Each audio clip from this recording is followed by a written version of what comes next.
Prostitution in the Philippines. Even though it is widely practiced, prostitution is illegal in the Philippines.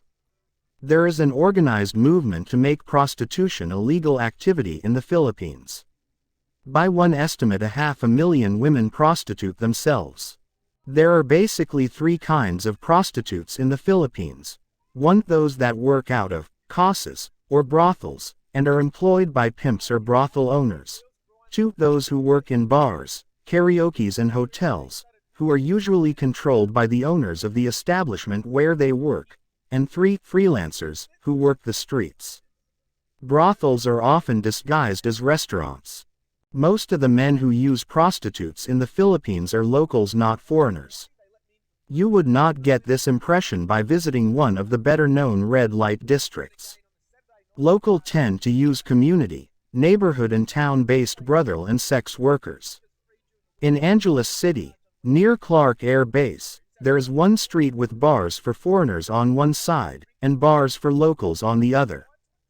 The police arguably do more to abet prostitution than stop it. When cops like the apprehended woman, she is forced to have sex with them.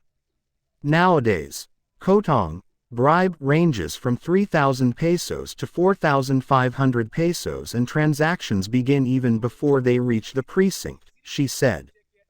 Transvestites also participate in prostitution, especially with unwary foreigners. Male homosexuals and child prostitutes who created Asia's reputation for sex tourism are concentrated in major metropolitan cities. Modern prostitution in the Philippines. With the advent of information technology and global travel, the old part-time prostitutes have moved to the big cities. Prostitution survives because of poverty, the commercialization of human relations, and the sustained carnal demand. Although for different reasons, all social classes made their contributions to the trade in sexual services. The rich are looking for entertainment and diversity of sexual practices that they would never dare to ask from their wives. These respectable matrons are assigned by society only to bear and raise children, manage households, sometimes businesses, and organize social activities. The out-of-town students, immigrant workers, and wayward youths may be looking for their first sexual experiences and to combat the loneliness of being separated from their family for the first time. The poor frequent the brothels to affirm their masculinity by using many women or to relieve their loneliness. As in most other countries, there are three types of prostitutes or sex-working girls in the Philippines: streetwalkers, entertainment girls, prostitutes, and call girls or high-class prostitutes. Streetwalkers are not common, are usually self-employed, and many have pimps. Their safety is at jeopardy on the streets. The majority of the prostitutes fall under the category of entertainment girls. These prostitutes include bar girls, nightclub hostesses, waitresses, masseuses, exotic dancers, and those that work in brothels. They are usually business employees and have contact managers, sophisticated pimps. Their safety is secure because they work inside an establishment. However, they cannot refuse clients who are produced by agencies and their managers. They cannot set the prices for their services. Some massage parlors are commercial fronts for prostitutes who offer their services from oral sex to regular intercourse, $25 to $65 US. Call girls comprise approximate about a third of the female sex worker population. Self-employed or autonomous, they usually do not have managers. They advertise their services in specialized magazines disguised as escort services for sophisticated gentlemen and sometimes ladies. Prostitutes and call girls advertise their services through word of mouth, by taxi drivers, bar bouncers, club managers, owners, and hotel bell captains. These agents receive part of the price in exchange for referring clients.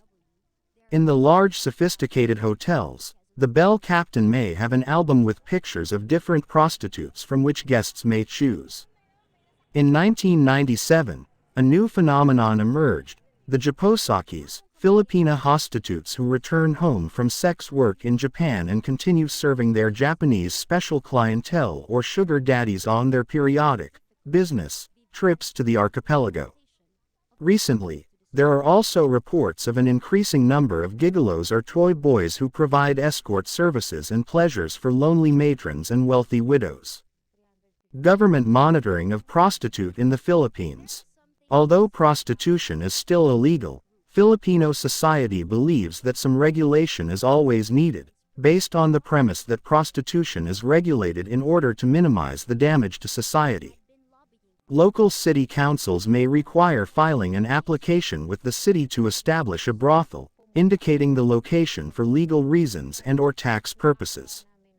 Local authorities may also restrict brothels to certain areas and regulate any signs that would identify it as a brothel.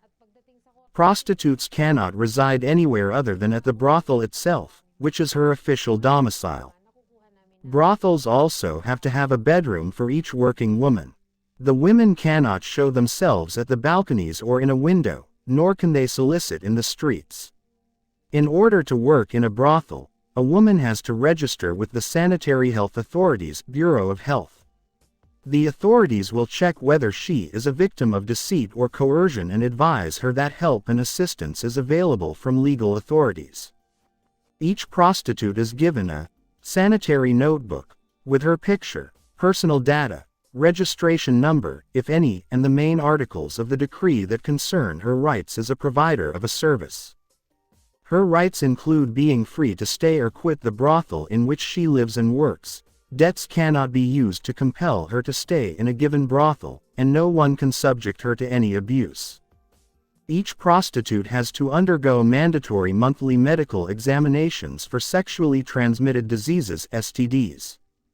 If an STD is diagnosed, the brothel pays for medical treatment. The sex worker must show her sanitary notebook to any customer that asks to see it.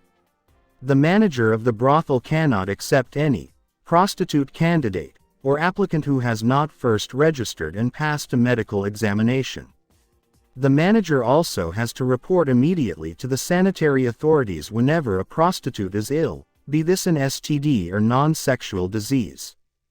It is easy to imagine the rampant corruption that this naive attempt to protect customers and suppliers of contractual sex alike has produced. Police protection is bought, violations are ignored, and politicians and judges are bribed, often on the pretext of protecting the free practice of a fully consensual sex by the client and sex worker. In reality, this law and its application or lack thereof does little to protect the health of the women and their clients. The women have no protection from customers already infected. The prostitutes can request that their clients wear condoms, but cannot demand the performance of safe sex practices. The clients are not subject to compulsory medical control, and many may be infected but not show any symptoms while others suffer in silence and continue practicing unsafe sex with other prostitutes, lovers, and even wives.